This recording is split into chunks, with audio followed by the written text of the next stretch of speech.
मईशत के हवाले से अहम खबरें सामने आ रही हैं। आज आलमी रेटिंग एजेंसी S&P ने पाकिस्तान की रेटिंग को CCC+ से बेहतर करके B- कर दिया है, जबकि आउटलुक को मुस्तहकम रखा है। 3 साल पहले दिसंबर 2022 में S&P ने पाकिस्तान की रेटिंग को डाउनग्रेड करके CCC+ कर दिया था और अब 3 साल बाद इस रेटिंग में बेहतरी आई है, जो कि मुआशी इस्तेहकाम के हवाले से अहम खबर है। जबकि दूसरी तरफ गुज़िश्ता दिनों ताजिर बरादरी के वफ़द ने आर्मी चीफ से मुलाकात की, उनके सामने FBR के गिरफ्तारी के इख्तियारात और दीगर मुआशी मामलात रखे। फिर all Pakistan textile manufacturers association ने अपने एलामिये में इस बात पर आर्मी चीफ का शुक्रिया अदा किया कि उन्होंने FBR को हिदायत की है कि वह SIFC के प्लेटफॉर्म के तहत बिजनेस कम्युनिटी से मुलाकात करें और बामायनी डायलॉग करके इस मसले का हल निकाले। फिर कल बिजनेस कम्युनिटी और FBR हुकाम की मुलाकात भी हो गई, जिसमें चेयरमैन FBR भी मौजूद थे। और आज ब्लूमबर्ग की खबर के मुताबिक प्राइवेट फॉरेन एक्सचेंज कंपनीज के एक ग्रुप ने पाकिस्तान इंटेलिजेंस एजेंसी के एक डिपार्टमेंट के सरबराह से मुलाकात की, जिसमें पाकिस्तानी रुपए में गिरावट पर बात की गई, क्योंकि नवंबर 2023 के बाद जून के महीने में रुपए की कदर में सबसे ज़्यादा गिरावट देखी गई और इंटरबैंक में डॉलर 285 की सतह पर पहुंच गया, जबकि ओपन मार्केट में डॉलर 288 रुपए की सतह से भी ऊपर चला गया था। आज इंटरबैंक में रुपए की कदर में डॉलर के मुकाबले में बेहतरी आई। डॉलर कल 284 रुपए 76 पैसे पर बंद हुआ था, मगर आज 54 पैसे कमी के साथ 284 रुपए 22 पैसे पर बंद हुआ, जबकि ओपन मार्केट में डॉलर का रेट 287 रुपए 55 पैसे रहा। यह वाज़ेह हो कि 30 जून को खत्म होने वाले माली साल में पाकिस्तान ने 2.1 अरब डॉलर्स का करंट अकाउंट सरप्लस हासिल किया, जो कि 2011 यानी 14 साल बाद किसी भी माली साल में पहला करंट अकाउंट सरप्लस है। इस सारी सूरत हाल में स्टेट बैंक ने गुज़िश्ता माली साल जुलाई से मार्च तक 6.8 अरब डॉलर्स मार्केट से खरीदे, जिसकी वजह से फाइनेंशियल इनफ्लोज और बैरूनी कर्जों की अदायगियों के बावजूद स्टेट बैंक IMF के हदफ के मुताबिक 14 अरब डॉलर्स के बैरूनी ज़र मुबादला के ज़खायर हासिल करने में कामयाब हुआ। और जुलाई में पाकिस्तान के टोटल ज़र मुबादला के ज़खायर 20 अरब डॉलर्स, जबकि स्टेट बैंक के ज़खायर 14.5 अरब डॉलर्स की सतह पर आ गए, जो कि 39 माह की बुलंद तरीन सतह है। जनवरी 2023 में स्टेट बैंक के ज़र मुबादला के ज़खायर महज 2.9 अरब डॉलर्स की सतह पर आ गए थे, यानी पाकिस्तान के पास महज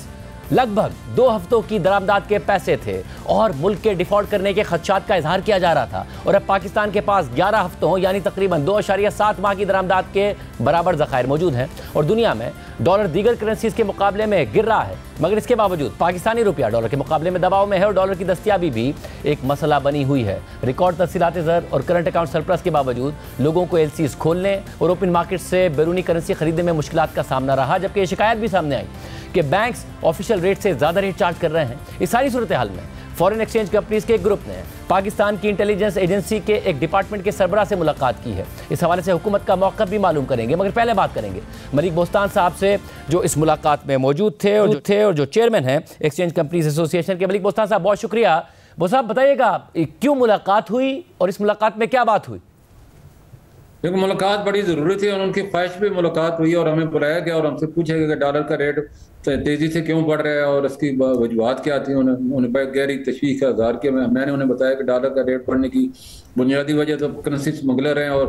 बॉर्डर स्मगलिंग, क्योंकि ईरान और अफगानिस्तान में दोबारा करेंसी की और दूसरी गुड्स की स्मगलिंग शुरू हो गई है। और स्मगलिंग के लिए ज़ाहिर है उनको फॉरेन एक्सचेंज की ज़रूरत होती है, लीगल मार्केट से वो ले नहीं सकते। तो उन्होंने अपने कारिंदे बड़े शहरों में जितने भी एक्सचेंज कंपनी की मार्केट थे उसके बाहर खड़े कर दिए थे और जो भी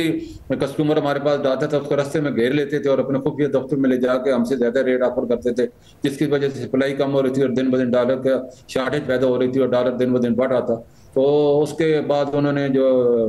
डिप्टी चीफ साहब ने फौरन लॉ इन्फोर्समेंट एजेंसियों को कल से क्रैकडाउन शुरू होगा और कल बड़े पैमाने मुल्क भर में शुरू होगा और सारे वो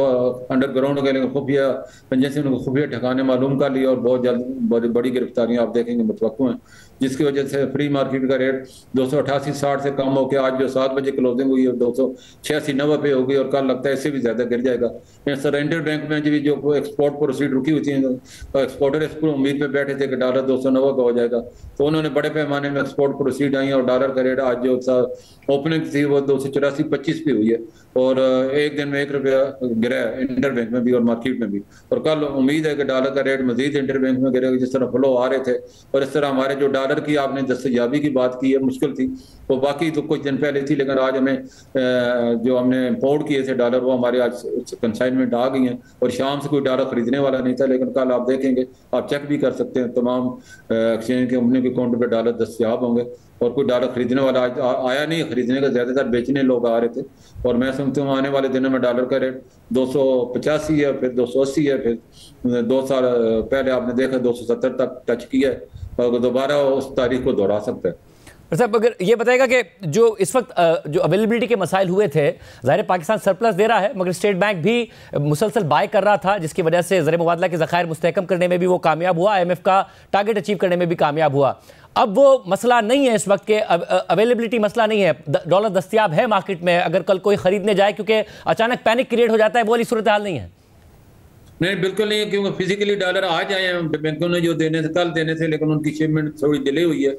तो वो फिजिकली शाम को पहुंच के थे और शाम तक हर जगह डॉलर मौजूद थे। लेकिन कल आप देखेंगे, आप चेक भी कर सकते हैं, हर जगह डॉलर मौजूद होगा। फिजिकली डॉलर के होना जरूरी होता है, लोगों को जो पैनिक नहीं होता और लोग समझते हैं डॉलर मिल रहे हैं तो ठीक है, लेकिन बड़े पैमाने में हमें डॉलर जो रहेगा, क्योंकि डॉलर फिजिकली तो इम्पोर्ट करना पड़ता है, तो मार्केट में इतना नहीं होता, तो सारा इम्पोर्ट करके हमारे अकाउंट से लाना पड़ता है। लेकिन फिजिकली रियाल, दिरहम, पाउंड, यूरो वो बड़े हमारे सरप्लस थे। आज 20 बिलियन हमने सिलेंडर किए और कल भी इससे ज्यादा सिलेंडर करेंगे, और ये सारा हमारा रुपया जब सरप्लस होता है तो इंटर बैंक में सिलेंडर कर देते हैं। क्या इस मुलाकात में आप लोगों को भी कोई खास हिदायत दी गई है इस हवाले से?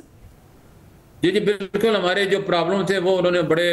सुने और उन्होंने कहा जी अब हमारी फिर अगले हफ्ते मीटिंग है आला काम से और स्टेट बैंक से और जितने भी रिलेटेड अदारे हैं, FBR है, FAI है, और जितने भी इससे हमारे कारोबार से रिलेटेड उन लोगों को भी बुलाया गया ताकि हमारी जो प्रॉब्लम है, क्यों सिद्ध रेवेन्यू बोर्ड ने जो है वो सेल टैक्स लगा दिया 3%, हमने बताया इससे जो डॉलर का रेट बढ़ जाएगा, उसको भी कहा गया कि उनको भी बुलाया जाए। इस तरह FBR ने, आपको पता है 2 लाख से ऊपर कोई भी ट्रांजैक्शन करेगा तो उसको ऊपर टैक्स देगा जो सेलर होगा, सेल फरोख्त कुनंदा पे, तो उससे भी हमने रिक्वेस्ट की है कि इसको जो है $2000 तक आप कैश पे रखें और बाकी जो है बैंकिंग चैनल से कर दें। स्टेट बैंक का सर्कुलर तो यही कहता है, लेकिन FBR का सर्कुलर कहता है कि आप सिर्फ $700 कैश पे दें, बाकी बैंकिंग चैनल से दें। तो हम कह रहे हैं कि सारे दरवाजे आप बंद नहीं करें ताकि लोगों को सहूलतें भी कुछ दें, बिल्कुल ही आप बंद कर देंगे तो फिर लोग नॉन फाइलर जो है इसी वजह से ब्लैक मार्केट से डॉलर खरीद रहे, वो फ्री मार्केट में आना नहीं चाहता, ना ही अपने शिनाख्त दिखाना चाहता है। तो इन चीज़ों को भी हमने रास्ता देना है लोगों को।